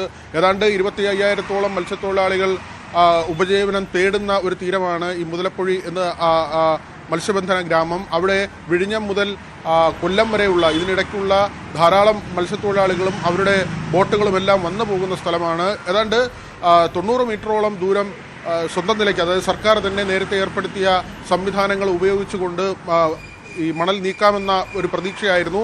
ഏറെക്കുറെ നീക്കുകയും ചെയ്തു. പക്ഷേ ഇനി ഈ വലിയ ഡ്രഡ്ജർ എത്തിയതോടുകൂടി ഇനി അതിൻ്റെ പ്രവർത്തനങ്ങൾ ആരംഭിക്കും. അങ്ങനെയാണെങ്കിൽ വളരെ പെട്ടെന്ന് ഒരുപക്ഷെ ഇന്നോ നാളെയോ കൊണ്ട് തന്നെ ഈ പൂർണ്ണമായും മണൽ നീക്കം ചെയ്യാൻ കഴിയുമെന്ന ഒരു പ്രതീക്ഷയാണ് വെച്ച് പുലർത്തുന്നത്. വലിയ പ്രതിഷേധം നേരത്തെ മത്സ്യത്തൊഴിലാളികളുടെ ഭാഗത്ത് നിന്ന് ഉയർന്നു വന്നിരുന്നു. ഡ്രഡ്ജർ എത്തിക്കുന്നതിന്, അത് നേരത്തെ കരാറുമായി ബന്ധപ്പെട്ട കാര്യമാണ്. ഈ മണൽ നീക്കം, അവിടെ വീണ ടെട്രാപോഡുകൾ, കരിങ്കല്ലുകൾ ഇതെല്ലാം തന്നെ നീക്കുന്നതിന് സമയോചിതമായി, അത് കാലതാമസമില്ലാതെ, കാലവിളംബമില്ലാതെ ആ പ്രവൃത്തികൾ പൂർത്തിയാക്കിയില്ല എന്നതാണ് പ്രധാനപ്പെട്ട ആക്ഷേപം. 3 മീറ്റർ ആഴമെങ്കിലും കുറഞ്ഞത് വേണം ഈ ബോട്ടുകൾ കടന്നു പോകുന്നതിന്. 5 മീറ്ററാണ് മത്സ്യത്തൊഴിലാളികൾ ആവശ്യപ്പെടുന്നത്. ഈ മണൽത്തിട്ടയിൽ തട്ടി തന്നെ നേരത്തെ ബോട്ടുകളും മറ്റ് മത്സ്യബന്ധന യാനങ്ങളും മറിയുന്ന സാഹചര്യമുണ്ടായിരുന്നു. അവിടെ നിരവധി പേർക്ക് ജീവൻ നഷ്ടമാകുന്ന സാഹചര്യമുണ്ടായിരുന്നു. ശക്തമായ തിരയടിയും അതോടൊപ്പം തന്നെ ഈ മണൽ കൂനയും അതൊരു പക്ഷേ പുറത്തു വന്നിരുന്നില്ല, ജലത്തിന് മുകളിലേക്ക് കാണാൻ കഴിയുന്ന നിലയിലായിരുന്നില്ല. പക്ഷെ അവിടെ ആഴം കുറഞ്ഞു നിൽക്കുന്ന സാഹചര്യമുണ്ടായിരുന്നു. അവിടെയാണ് ഈ തിരയടിയിൽ നിയന്ത്രണം തെറ്റുകയും പിന്നീട് മണൽക്കൂനയിലൂടെ സഞ്ചരിക്കാൻ പറ്റാതെ വെള്ളത്തിനടിയിൽ തന്നെയുള്ള ഈ മണൽക്കൂനകളിൽ തട്ടി ബോട്ടുകൾ മറിയുന്ന സാഹചര്യമുണ്ടായിരുന്നു. ഏതാണ്ട് 10 വർഷത്തിനിടെ 70-ലധികം പേർക്കാണ് അവിടെ ജീവൻ നഷ്ടമായത്. അതോടൊപ്പം തന്നെയാണ് ഇളകി വീണ കരിങ്കല്ലുകൾ. ഇപ്പോൾ ഒരു സാഹചര്യം ഒത്തുവന്നിരിക്കുന്നു. ഈ മണൽ നീക്കുന്നതിനോടൊപ്പം തന്നെ കാലങ്ങളായി മുതലപ്പുഴയിൽ അടിഞ്ഞുകൂടിയിട്ടുള്ള ടെട്രാപോഡുകൾ, അതോടൊപ്പം തന്നെ കരിങ്കല്ലുകൾ ഇതുകൂടി നീക്കം ചെയ്യണമെന്ന ആവശ്യമാണ് മത്സ്യത്തൊഴിലാളികൾ പ്രധാനമായും ഇപ്പോൾ ഉന്നയിക്കുന്ന കാര്യം. ശരി, വിനോദാണ് വിവരങ്ങൾ നൽകിയത് തിരുവനന്തപുരത്ത് നിന്ന്. പുനഃസംഘടന ഉൾപ്പെടെയുള്ള നിർണായക വിഷയങ്ങളിൽ തീരുമാനമെടുക്കാൻ KPCCയുടെ വിശാല എക്സിക്യൂട്ടീവ് യോഗം ഇന്ന്. PV അൻവറിന്റെ മുന്നണി പ്രവേശനകാര്യവും ചർച്ചയാകും. നിലമ്പൂർ ഉപതെരഞ്ഞെടുപ്പിലെ സ്ഥാനാർത്ഥി നിർണയ കാര്യവും വിശാല നേതൃയോഗത്തിൽ ഇടം പിടിക്കും. രാവിലെ 11 മണിക്കാണ് ഇന്ദിരാഭവനിൽ യോഗം. തദ്ദേശ തെരഞ്ഞെടുപ്പിന് മുൻപ് സംസ്ഥാന കോൺഗ്രസിലെ പുനഃസംഘടന പൂർത്തിയാക്കണമെന്ന ഹൈക്കമാൻഡ് നിർദ്ദേശത്തിന് പിന്നാലെയാണ് സമഗ്ര ചർച്ചകൾക്കായി KPCC വിശാല എക്സിക്യൂട്ടീവ് യോഗം ചേരുന്നത്. സമ്പൂർണ്ണ പുനഃസംഘടന എന്ന നിലപാടിൽ ഒരു വിഭാഗം ഉറച്ചു നിൽക്കുമ്പോഴും സമഗ്ര പുനഃസംഘടന ഇപ്പോൾ ഉണ്ടായേക്കില്ലെന്നാണ് സൂചന. ചുമതല കൈമാറാൻ തയ്യാറാണെന്ന് 13 DCC അധ്യക്ഷന്മാർ സന്നദ്ധത അറിയിച്ചിരുന്നെങ്കിലും 10 DCC അധ്യക്ഷന്മാരെ മാറ്റാൻ സാധ്യതയുള്ളൂവെന്നാണ് വിവരം. സാമുദായിക സമവാക്യങ്ങൾ ഉറപ്പുവരുത്തിക്കൊണ്ട് പുനഃസംഘടന വേഗത്തിൽ പൂർത്തിയാക്കുകയാണ് നേതൃത്വത്തിന് മുന്നിലെ വെല്ലുവിളി. അതേസമയം PV അൻവറുമായി കോൺഗ്രസ് നേതൃത്വം കഴിഞ്ഞ ദിവസം നടത്തിയ കൂടിക്കാഴ്ചയിലെ വിശദാംശങ്ങൾ നേതൃയോഗത്തിൽ ചർച്ചയാകും. തൃണമൂൽ കോൺഗ്രസിനെ മുന്നണിയിൽ ഉൾപ്പെടുത്തുന്നതിന് പ്രായോഗിക തടസ്സങ്ങൾ നിലനിൽക്കെ ഉപാധികൾ അംഗീകരിച്ചുകൊണ്ട് അൻവറിന്റെ പിന്തുണ ഉറപ്പാക്കാനുള്ള നീക്കങ്ങളാകും കോൺഗ്രസ് നേതൃത്വം നടത്തുകയെന്നാണ് സൂചന. അതേസമയം നിലമ്പൂർ ഉപതെരഞ്ഞെടുപ്പിലെ സ്ഥാനാർത്ഥി നിർണയവുമായി ബന്ധപ്പെട്ട അനിശ്ചിതത്വങ്ങളും ചർച്ചയിൽ ഇടം പിടിക്കും. VS ജോയിയും ആര്യടൻ ഷൗക്കത്തും തമ്മിൽ നിലനിൽക്കുന്ന അഭിപ്രായ ഭിന്നതകൾ രമ്യമായി പരിഹരിക്കാൻ നേതൃത്വം ഇടപെടൽ നടത്തണമെന്ന നിലപാടിലാണ് മലപ്പുറത്തു നിന്നുള്ള ഒരു വിഭാഗം നേതാക്കൾ. ഇരു നേതാക്കൾക്കും പിന്നിൽ നിലമ്പൂരിലെ പ്രാദേശിക നേതൃത്വം ചേരിതിരിഞ്ഞാൽ പാർട്ടിയുടെ ജയസാധ്യതകളെ ഇത് പ്രതികൂലമായി ബാധിച്ചേക്കുമെന്ന ആശങ്കയും കോൺഗ്രസ് നേതൃത്വത്തിനുണ്ട്. കേരളത്തിന്റെ ചുമതലയുള്ള AICC ജനറൽ സെക്രട്ടറി ദീപാദാസ് മുൻഷിയുടെ സാന്നിധ്യത്തിലാകും വിശാല നേതൃയോഗം ചേരുക. ന്യൂസ് 18 തിരുവനന്തപുരം. ഇനി സ്പെഷ്യൽ ഡേ വിഷസിലേക്കാണ്. 1-2 കുടുംബാംഗങ്ങൾക്ക് ഇന്ന് പിറന്നാളാണ്. അവർക്കുള്ള ആശംസകളാണ്. ആദ്യം ഷാലറ്റ് A വിനീഷിന്റെ 11ാം ജന്മദിനമാണ്. വിനീഷിന്റെയും അഞ്ജുവിന്റെയും മകനാണ് ഷാലറ്റ്. ഞങ്ങളുടെ കൊട്ടാരക്കര സ്ട്രിങ്ങറാണ് വിനീഷ്. നമ്മുടെ പ്രധാനപ്പെട്ട വാർത്തകളൊക്കെ എത്തിക്കുന്ന റിപ്പോർട്ടറാണ് വിനീഷിന്റെ മോൻ ഷാലറ്റിന് ഞങ്ങളുടെ മുഴുവൻ ന്യൂസ് 18 കുടുംബത്തിന്റെ മുഴുവൻ ഹൃദയം നിറഞ്ഞ പിറന്നാൾ ആശംസകൾ.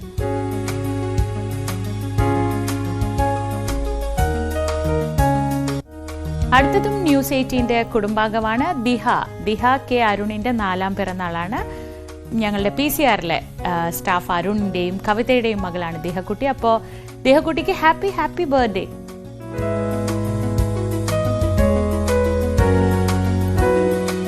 അടുത്തതൊരു വിവാഹ ആശംസയാണ്.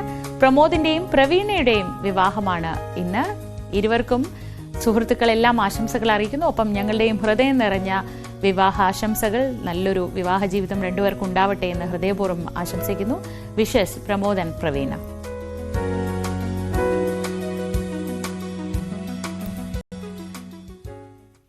തൽക്കാലം രാവിലെയിൽ നമ്മളൊരു ഇടവേള എടുക്കുകയാണ്. ഇനി പോലീസ് പെട്രോളുമായി ടോം കുര്യാക്കോസ്.